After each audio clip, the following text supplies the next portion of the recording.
강원국의 지금 이 사람.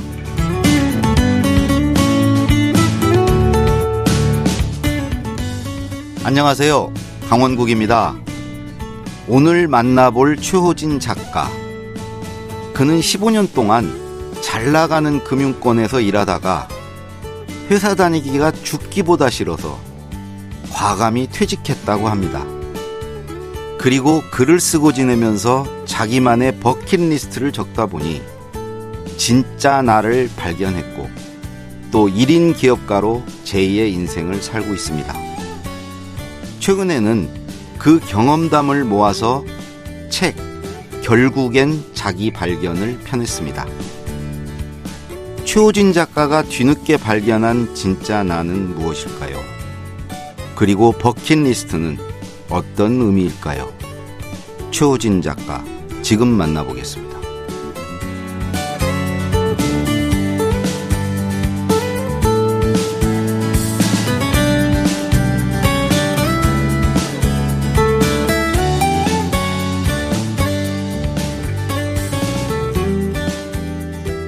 최호진 작가 나오셨습니다. 안녕하세요.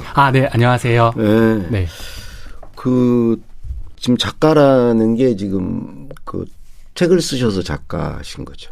네, 사실 책을 쓴 걸로 해서 주로 주업 활동을 하고 있지는 않지만 제가 지금은 어디에 소속돼 있는 상태는 아니어서. 한마디로 백수라는 거예요. 그렇다고 볼 수도 있는데, 요즘 말하는 1인 기업가, 프리랜서, 이렇게 좀 포장을 하고 싶은데, 그러면은 제 이름 뒤에 뭘 붙을 게 없더라고요. 네. 그래서, 작가라는 호칭을 좀 불러달라라고 이제 제가 부탁을 드렸었죠. 1인 기업가? 네네네. 뭔 기업인데요? 프리랜서인 거예요. 뭘 팔아요? 콘텐츠가 뭐예요? 이제 버킷리스트를 쓰는 경험들을 통해서 사람들이 자기 스스로에 대해서 발견할 수 있는 경험들을 제가 판매하고 있는 일들을 하고 있습니다. 그런 걸 주로 이제 강의를 하거나 네. 워크숍 비슷한 거에 사람 모아서 이렇게. 맞아요. 개인 또는 기업 이런 데 가서 사람들에게 이제 이렇게 한번 버킷리스트를 써봅시다라고 해서 워크숍을 진행하고 거기서 이제 사람들이 스스로 깨닫는 것들을 가져갈 수 있도록 도와주는 일을 하고 있어요. 예. 네. 우리 최호진 작가님도 네. 원래부터 지금 같은 백수는 아니셨고. 맞아요. 3년 전까지는 회사를 다니셨네요. 정확히 말하면은 작년 말까지, 그러니까 3년 전에는 이제 휴직을 했었고요. 작년 말까지 회사를 다니다가 작년 말에 그만두게 됐습니다. 어디 다니신 거죠?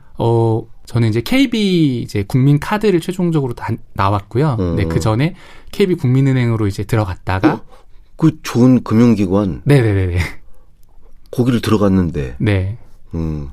그러니까 사실은 이게 사람들한테는 배부른 소리다, 뭐다 이렇게 얘기할 수도 있을 것 같긴 한데 사실 원래 저는 꿈은 다른 게 있었어요. 다른 게 뭐예요? 제가 지금 오늘 이제 방송하는 이런 방송국에서 아나운서가 되는 게 이제 제가 중학교 1학년 때부터 가졌던 꿈이었었어요. 그래서 원래부터 사람들 앞에 나서는 것도 좋아했고 제가 이제 강원국 작가님 책을 읽으면서 이렇다라고 박수를 쳤던 게 저도 약간 좀 관종의 기질이 있었거든요. 그래서 무대 위에 서면 너무나 좋고 행복한 거예요. 그래서 이런 거를 직업으로 가지면 좋겠다라고 생각을 해서 아나운서가 되면 너무 좋겠다라고 생각을 했었는데 그 아나운서 시험에 도전은 했어요? 도전했죠. 제가 사실은 회사를 들어가기 전에도 한번 했었고 회사를 들어가고 나서도 했었는데 이제 제가 들어올 때쯤에서 지금 KBS로 치면 조우종 아나운서나 전현무 아나운서 이런 분들이 됐었고요. 저는 이제 당연히 이제 떨어진. 그럼 어디까지 올라갔어요? 이게 되게 창피한 몇 얘기인데. 단계죠? 저는 사실 KBS는 거의 1단계에서 떨어졌고요. 그럼 필기에서 떨어진 거예요? 아니, 필기 전에 이제 카메라 테스트에서 떨어졌고, MBC는 조금 더 높은 데까지 올라가서 면접에서 이제 떨어졌었는데, 그래서. 그래서 그걸 아나운서 준비를 몇 년 한 거예요? 그러니까 사실은 중학교 1학년 때부터 아나운서 준비를 했었어요. 제가 원래. 그럼 보통은 되는데. 중학교 때 이제 지방에서 중학교를 나와서 이제 책을 보니까 아나운서는 서울말을 써야 되기 때문에 기본적으로 고등학교 때부터는 서울에서 학교를 다녀야 된다라는 말이 있더라고요. 원래 고향이 어디였는데요? 저 고향은 전주입니다. 전주? 네네네. 전주 말투 전혀 안 쓰시는데. 그래서 사실은 중학교 때부터 이제 고등학교로 전학을 가야 되나 이런 생각을 했었는데 뭐 사실 뭐 집에 돈이 많은 것도 아니고 제가 간다고 해서 갈 수 있는 상황도 아니었기 때문에 제가 이제 TV를 보면서 표준어를 되게 열심히 연습을 했었어요. 그래서 고등학교 때부터 이제 표준어도 되게 열심히 하고 뭐 좋은 대학교를 가면은 아나운서가 되는 게 조금 더 쉽지 않을까 이런 생각을 해서 공부도 열심히 공부도 하고. 되게 열심히 해서 이제 뭐 서울대 사회학과를 들어갔고. 네, 맞아요. 그렇게 해서 이제 아나운서 준비를 했었는데 어찌됐든 제가 아나운서가 되기 위한 것들에 대해서 제대로 준비를 하지 못했었던 것 같고 그냥 십몇 년 동안 그냥 그거를 하면 좋겠다. 근데 내가 가장 잘할 수 있는 게 공부니까 공부를 잘해가지고 거기에서 이제 좋은 성적을 거두면 잘 되지 않을까? 뭐 이런 내신을 막연하게 했었던 것 같아요. 생각했다는 건가요? 구체적인 준비가 소홀했다. 맞아요. 그래서 뭐 많은 사람들께서 뭐 아카데미도 다니고 뭐 카메라 테스트도 받는다고 하는데 저는 그것보다는 제가 조금 더 조리 있게 말을 잘하면 되지 않을까? 뭐 이런 생각들을 좀 막연하게 했었던 것 같아요. 사실 돌아 이제 십몇 년 지나서 생각해 보니까 제 운명이 그게 아니었던 것 같아요. 네. 뭐, 결국엔 돌아서 제가 지금 뭐, 비슷한 일들을 하고 있기 때문에. 지금 이미 지금 방송 지금 나가고 있잖아요. 맞아요. 네. 그래서 저는 지금 이 순간도 너무 행복하고, 너무 좋고, 네. 그래서 뭐, 꼭 굳이 방송국에서 마이크를 잡고 하는 게 아나운서만은 아니다라고 해서 그냥 스스로 이제 조금. 강단에서. 네, 여러 곳에서 이제 사람들에게 제 생각과 이야기를 전달해 주는 것만으로도 충분하다 생각하고 있고요. 그리고 뭐 제가 아직 인생의 반 정도 산 것 같아요. 아니요, 100세 지금 시대로 나이가 치면 어떻게 되는데요? 42살인데요. 네, 반도 안 살았다고 볼 수 있죠. 네네네. 근데 앞으로 제가 어떻게 또 될지 모르기 때문에 제가 원하던 꿈을 조금 늦지만 나중이라도 할 수 있지 않을까라는 생각도 들고 있고요. 그 생각을 되게 유연하게 다양한 쪽으로 네, 하고 목소리를 지금 듣는 청취자분들이 어떻게 생각하실지 모르겠네. 아나운서 안 하기 잘했다. 그런 반응이 많지 않을까. 좀 그리고 제가 쓸데없이 방방 뜨는 기질이 좀 강해요. 그래서 항상 약간 좀 톤이 지금 좀 뜨고 있어요. 그죠. 약간 좀 눌러야 돼. 제가 좋아하는 막 이야기들을 하게 되면 저도 모르게 흥분을 하고 그래서 네 그럴 것 같은데 어떻게 하다 보니까 제 과거의 꿈에 대해서 계속 얘기를 하게 되는데 원래 이 자리가 지금 꿈 얘기하려고 네, 나오신 거 버킷리스트. 맞아요. 그래서 네. 근데 그래서 이제 금융기관에 그것도 제일 좋은 맞아요. 큰 거기 금융기관에 들어가셨는데 네. 그럼 거기 몇 년 있으신 거예요? 제가 정확히 17년 근무를 했더라고요. 네. 오래 했네. 네, 오래 했습니다. 주로 어느 파트에서 일했어요? 맨 처음에는 제가 영업점에 들어가서 이제 고객들을 만났고요. 그 이후에 재무, 그다음에 상품, 그다음에 광고, 뭐 디지털, 신사. 두루두루 다 거쳤네. 네. 적응을 못 했었나 봐요. 그래서 여기에도 갔다가 저기에도 갔다가. 그래서 어디까지 올라갔어요? 저요. 사실 많이 올라가진 못했고 이제 차장에서 이제 마무리하고 높이 올라갔네. 네. 네, 뭐 많이 올라간 것 같아요. 은행은 네. 부장 되면 거의 뭐 증권사 임원하고 거의 비슷하던데 금융기관의 부장이 은행 그렇죠. 부장이 네네네 은행 부장은 그렇죠. 조금 높은 집인데 저는 사실 부장 밑에 단계였기 때문에 많이 올라가진 않았어요. 부부장도 있습니까? 네, 부부장이라고 해서 사이에? 팀장도 있고 이래서 네, 뭐 사실 은행 기준으로 봤을 때는 그냥 잘 나가진 못했네. 네, 맞아요. 잘 나가지는 못했던 것 같아요. 네. 그냥 보통. 그냥 뒤떨어지지 않는다라는 수준으로 갔었고요. 그럼 근근히 간다, 우리 근근. 그렇죠. 근데 또 그렇다고 해서 너무 뭐 또 뒤떨어졌던 건 아니었던 게 그래도 은행 내에서 뭐 새로운 사업들도 해보고 또 선발이 돼서 이제 미국 스타트업들이 많이 있는 실리콘밸리에서 2달 정도 있으면서 해외에 있는 그런 스타트업들에 대해서 조사하는 일들도 했었고요. 잘 나갔네. 네. 아니 근데 왜 그거를 접었어요? 잘린 건 아닐 거 아니에요? 네, 맞아요. 사실은 그런 계기가 됐었던 게 이제 버킷리스트를 썼던 경험이었던 것 같아요. 그러니까 제가 미국 실리콘밸리를 갔다 오고 나서 우연히 들었구나. 이제 스타트업 대표들을 알게 됐어요. 근데 이제 저는 원래 이제 회사를 다닐 때 회사에 있는 사람들과 교류를 하고 회사에 있는 사람들과만 서로 이제 술도 먹고 이랬고 결국에는 결혼도 회사에 있는 사람과 결혼을 했었거든요. 아, 그래요? 네네. 그래서 제가 이제 회사에서만 모든 생활을 거의 영위를 했었는데 우물한 개구리였다. 맞아요. 네. 근데 이제 스타트업 대표들을 만났는데 되게 눈이 반짝반짝 빛나더라고요. 이제 대부분의 분들이 다 이제 좋은 기업들을 다니셨던 분들인데 그것들을 다 포기하고 자기가 하고 싶은 일을 하고 싶다는 생각으로 스타트업을 차렸고 그렇지. 되게 힘들게 그 소위 말하는 데스밸리를 겪고 있는 상황이었었거든요. 그래도 하여튼 에너지가 넘치죠. 네. 근데 그들의 눈빛을 보다가 제 눈빛을 보니까 완전 이제 썩은 동태눈? 뭐 이런 느낌이 들고 소위 말하는 매가리가 별로 없다는 느낌이 들었었어요. 그러면서 저들은 저렇게 열정적으로 살고 있는데 나는 지금 뭐 하고 있나? 라는 생각이 들고 분명히 회사를 잘 다니고 있긴 하지만 그 속에서 제가 열정을 뭔가 내지 못하고 있다는 생각이 드니까 되게 막 불안해지기 시작하더라고요. 그러면서 이렇게 하다가 그냥 회사를 다니다가 내 인생이 이렇게 끝나면 너무 억울할 것 같다? 뭐 이런 생각이 좀 들어서 그때부터 약간 어떻게 해서든지 좀 뭐라도 해보고 좀 내가 지금 현재 겪고 있는 그런 상황들을 좀 다시 한번 좀 돌아보는 그런 시간들을 가지면 좋겠다. 이런 생각을 하게 됐었고요. 그런 와중에 이제 선물과도 같이 버킷리스트라는 것들을 만나게 된 거죠. 그 만나는 걸 어떻게 만난 거예요? 그러니까 우연히 이제 제가 그런 고민들을 하고 있는 상황에 대해서 이제 스타트업 대표한테 이제 이야기를 했어요. 근데 그 스타트업 대표가 저한테 버킷리스트를 써보라고 이제 제안을 주더라고요. 근데 그 스타트업 대표가 저한테 제안을 했던 버킷리스트가 조금 기존에 있는 버킷리스트와는 달랐어요. 보통의 이제 버킷리스트라고 하면 죽기 전에 그렇죠. 하고 싶은 일들. 그렇죠. 그래서 뭐 보통 한 3-4개 정도를 얘기하잖아요. 근데 지인이 얘기해줬던 거는 1년. 내가 1년 뒤에 죽는다고 가정을 하고 1년 동안 하고 싶은 일을 100개를 써보라고 하더라고요.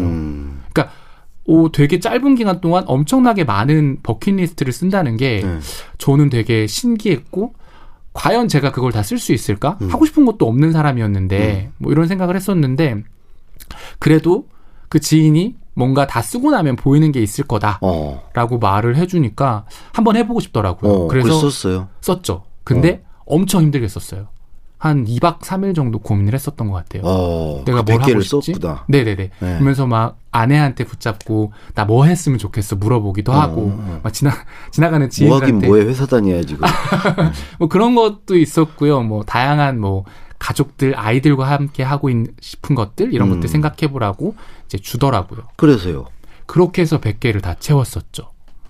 그랬더니 나가야 되겠다는 생각이 딱 들었어요? 아니요. 그때 당시에는 당장 그렇게 들었던 건 아니었고요. 사실 놀라웠던 게 제가 100개를 거의 다 채울 때쯤 되니까 평상시 그러니까 그 전까지는 가족들과 함께 하고 싶은 것들을 주로 썼었거든요. 아이들과 뭐 좋은 곳 가기, 뭐 아내와 맛있는 거 먹기 이런 것들이었었는데 100개를 채울 때 거의 뒤쪽으로 가니까 그동안 해보지 않았던 경험들. 예를 들면 뭐 멘토를 만나서 배움을 배우고 싶다. 또 그리고 책을 좀 많이 읽고 싶다. 작가들과 좀 친해지고 싶다. 뭐 수업을 듣고 싶다. 이런 평상시 경험하지 않았던 새로운 것들을 해보고 싶다라는 것들이 쭉쭉 써지더라고요. 근데 그것들을 쭉 보다 보니까 성장이라는 키워드가 제 눈앞에 딱 보이더라고요. 근데 제가 회사 생활을 하면서는 그냥 회사를 다녔던 거지 성장하고 있다는 느낌을 제가 받지를 못하고 있었더라고요. 그렇죠. 그냥 뭐 더 일을 잘할 수도 있고 좋은 지위에 올라갈 수 있지만 제가 좀 더 나은 사람이 되고 있다라는 느낌? 이런 것들이 안 들었다라는 것들을 그때 발견했고 그래서 내가 회사 생활을 힘들었구나. 그리고 채우기보다는 이렇게 비우는 과정이 직장 생활은 갉아먹는 과정이. 근데 제가 열정이 좀 과했나 봐요. 그래서 항상 뭔가를 채우고 싶다라는 것들이 있다 보니까 그 제안에 가지고 있었던 욕망들이 채워지지 못하니까 회사 생활이 힘들게 느껴져서 그래서 그때 이제 회사 생활이 좀 힘들게 느껴졌었고 근데 사실은 당장 퇴사를 하겠다라고 할 수가 없었던 게 뭐 가족들도 있었고. 가족이 어떻게 돼요? 저는 이제 아내랑 저희 아들 둘이 있거든요. 근데 어찌됐든 뭐 아내가 돈을 벌고 있다 하더라도 저의 책임 부분이 있기 때문에 뭐 어찌됐든 그냥 당장 회사를 퇴사해가지고 마구잡이로 살 수는 없는 상황이라는 생각이 들었었고요. 그래서 어떻게 하면 좋을까 이런 고민을 하다가 그래도 조금 더 나에 대해서 더 진지하게 탐색해보면 좋겠다 이런 생각이 들었는데 그때 이제 휴직이라는 것 알게 됐고 갑자기 아내가 빨리 하라고 휴직했어? 아니 아내는 제가 이렇게 되게 고민하고 갈등하고 있는 것들 옆에서 계속 지켜보면서 네. 많이 안타까웠었나 보더라고요. 또 징징대는 게. 네, 맞아요. 제가 좀 많이 징징대는 편이기도 해서 징징댔었던 것 같기도 해요. 네, 그래서 나 어떻게 하면 좋을까 이런 고민들을 많이 했었고 사실은 그때쯤 휴직할 때쯤 해서 제가 강원국 작가님의 책도 좀 읽고 이러면서 글쓰기를 조금 시작했었거든요. 그러면서 매일 꾸준히 이제 블로그에 글을 올리면서 여러 생각들을 좀 정리했는데 그것들을 이제 저희 아내가 매일 같이 읽어줬었어요. 그러면서 남편이 어떤 고민을 하고 있구나라는 것들에 대해서 알게 됐었고 그래서 한번 좀 열어줬으면 좋겠다라는 생각을 했었다고 하더라고요. 그래서 아내가 더 적극적으로 휴직을 하라고 등 떠미는 바람에 평강공주시네. 네, 맞아요. 제가 사실 거의 39살에 휴직을 했었는데 네. 39년을 살면서 한 번도 이제 제가 제대로 나를 탐색해보거나 휴식을 해본 적이 없었더라고요. 대부분 직장인이 그렇죠. 그렇죠. 그래서 네, 기간을 얼마나 한 거예요? 우선은 1년을 했었고요. 좀 연장을 해서 한 1년, 네, 한 6개월 정도 휴직을 했었습니다. 그래서 네. 1년 넘게 이제 휴직을 네. 하고 그 길로 그냥 다시 사표를 낸 거예요? 아니요, 그렇지는 않았어요. 네. 정말 휴직을 하는 기간 동안, 제가 이런 말 제 입으로 하기엔 조금 뻘쭘하긴 한데, 진짜 열심히 살았어요. 그러니까 제가. 열심히 놀았다는 얘기겠죠? 아니에요. 정말 아니에요. 믿어주세요. 아내가 저한테 휴직을 허락해줬었잖아요. 네. 어찌됐든 경제적으로 어느 정도의 위험을 감수하고 했던 아내는 건데. 직장 다니시고. 네, 그래도 사실은 좀 어느 정도 좀 쪼들리긴 했었거든요. 그렇죠. 둘 벌다가 네네네. 혼자 벌면.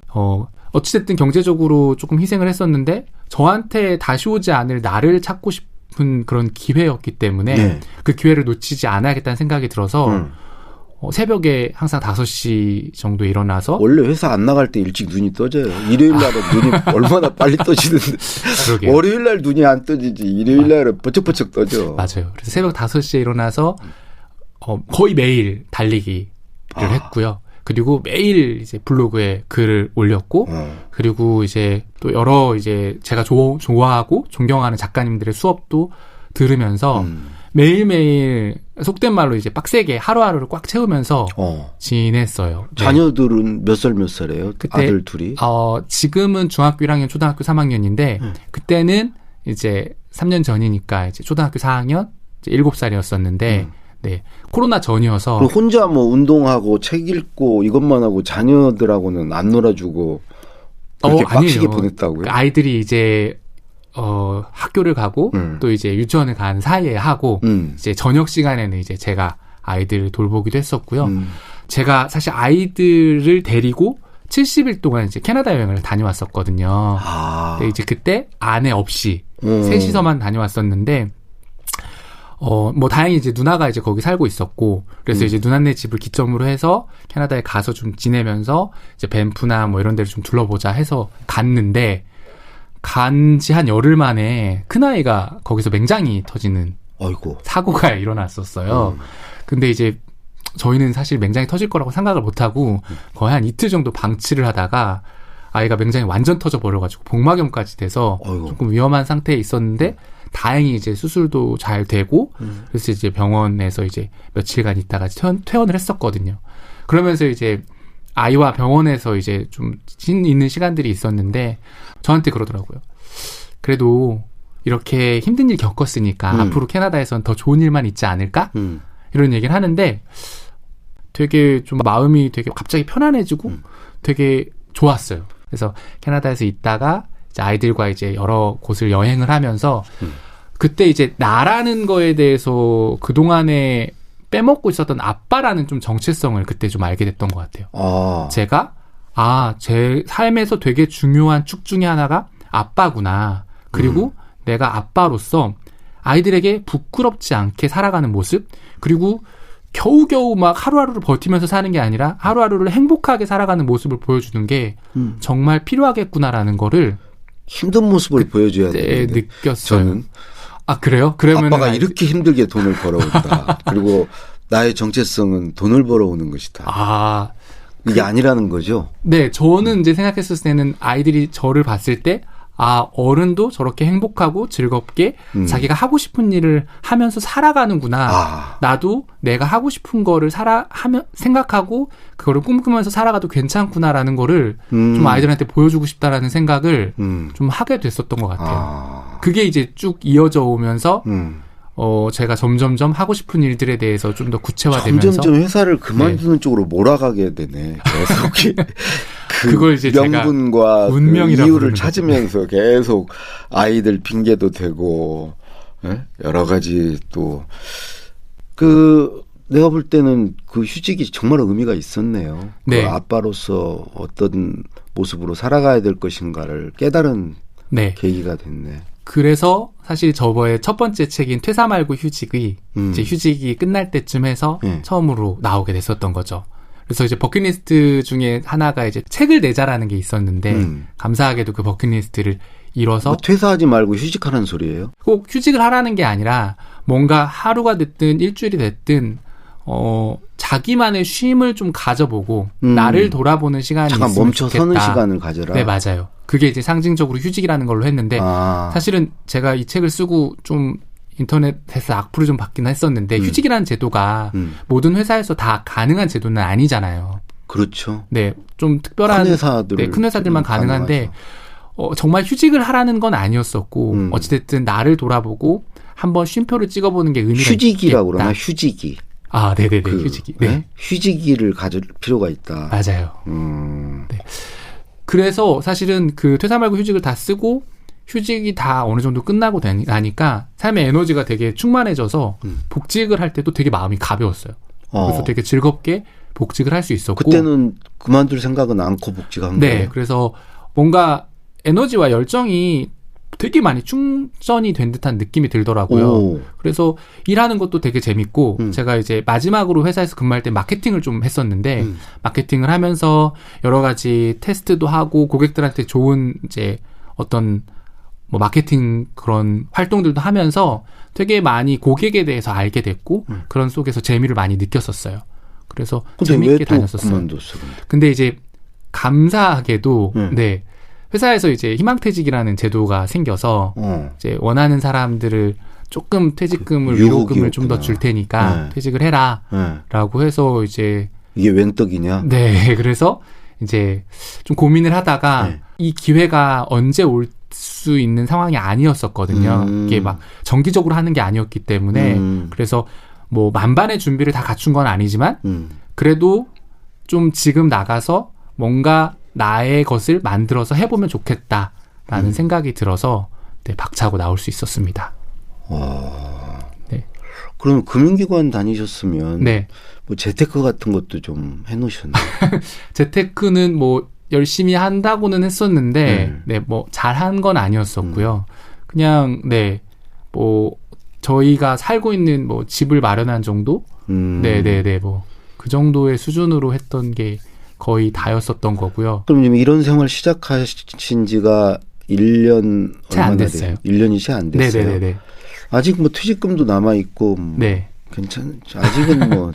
근데 저는 사실은 뭐 재테크에 대해서 많이들 물어보시는데 제가 회사를 퇴사하면서 이제 소위 말하는 파이어족이 되겠다라고 해서 퇴사를 한 건 아니었었어요. 그러니까 뭐냐면 제가 파이어족 제가 지난번에 나오신 분한테 들었는데 설명 좀 한번. 네. 파이어족은 Financially Independence Retired Early라고 하는 경제적으로 자립을 이루고 퇴직을 일찍 한 그런 세대 그런 층들을 말하는 신조어인데요. 네. 저는 사실은 파이낸셜리하게 인디펜던스 그러니까 경제적으로 자립을 이룬 상태는 아니었었고요. 다만 퇴직이 아니라 퇴사를 한 게 회사를 나오고 새로운 이제 직업을 갖는 소위 말하는 이제 삶의 피보팅을 한 그런 개념이에요. 그래서 계속 돈을 좀 벌고 싶다라는 생각을 하고 있는데 그 이유가 뭐냐면 제가 휴직을 하면서 공교롭게도 이제 은행에서 정년퇴직을 하신 선배들을 몇 분 뵐 기회가 있었어요. 근데 이제 은행에서 이제 정년퇴직을 하게 되면 이제 58세 뭐 이 정도 되시거든요. 근데 그분들께서 새로운 삶을 살고 싶은데 어떻게 해야 될지를 모르시더라고요. 어느 정도 이제 무게감이 있으시다 보니까 뭐 전업을 할 수 있는 상황도 아니고 그러면서 그냥 조금 그냥 나이가 들어가는 모습들 그러면서 어떻게 해야 될지 몰라서 힘들어하는 모습들을 보면서 언젠가 나도 저런 고민을 할 수밖에 없을 것 같은데 그러면 한 살이라도 젊었을 때 회사를 나와서 내가 뭔가 조금 더 회복 탄력성이 있을 때 그때 도전을 하면 더 유연하게 좀 잘 도전할 수 있지 않을까? 이런 생각도 있었기 때문에 네, 퇴사를 하면서 그냥 뭐 앞으로는 당분간 일을 안 할 거야 이런 마음이라기보다는 계속 열심히 제가 아까 말씀드렸던 것처럼 제가 가지고 있는 그런 여러 가지 것들을 팔아서 그것들로 수익을 좀 만들어보는 그런 사업을 하면 좋겠다 이런 생각을 좀 해서 네, 퇴사를 하게 됐습니다. 이렇게 보니까 뭐 창업이라기보다는 창직을 하신 것 같아요. 그러니까 직업이 뭐냐고 물어보면 보통 어떻게 대답을 하시죠? 저는 강사? 퍼실리테이터라고 우선은 얘기를 하고 있고요. 그러니까 하는 일을 좀 지금은 주로 하고 있는 일이 제가 경험했었던 그 버킷리스트를 사람들이 직접 경험할 수 있도록 도와주는 일을 하고 있는데 버킷리스트 워크숍이라는 걸 열어서 사람들이 조금 더 쉽게 버킷리스트 100개를 쓰고 그 100개를 쓰는 과정에서 내가 뭘 원하지? 내가 어떤 것들을 좋아하지? 이런 것들을 발견할 수 있는 일들을 하고 있어요. 그런 걸 담은 책이 이번에 쓴 결국엔 자기 발견이라는 책인가요? 네, 맞아요. 네, 그래서 이것도 버킷리스트에 관한 책인 거죠. 네, 버킷리스트에 관한 책이고요. 그래서 이제 저는 이제 결국엔 자기 발견이라는 것들을 바탕으로 해서 앞으로는 이제 버킷리스트 워크숍을 진행하는 것뿐만 아니라 사람들이 자기 발견을 조금 더 쉽게 할 수 있도록 도와주는 자기 발견 코치를 좀 해보고 싶은 생각을 갖고 있습니다. 그 버킷리스트에 대해서는 내일 하루 더 모시고 네. 좀 구체적으로 한번 얘기를 들어보도록 하겠습니다. 알겠습니다. 네, 오늘 말씀 고맙습니다. 네, 감사합니다. 결국엔 자기 발견이란 책을 쓴 버킷리스트 전도사 최호진 작가였습니다.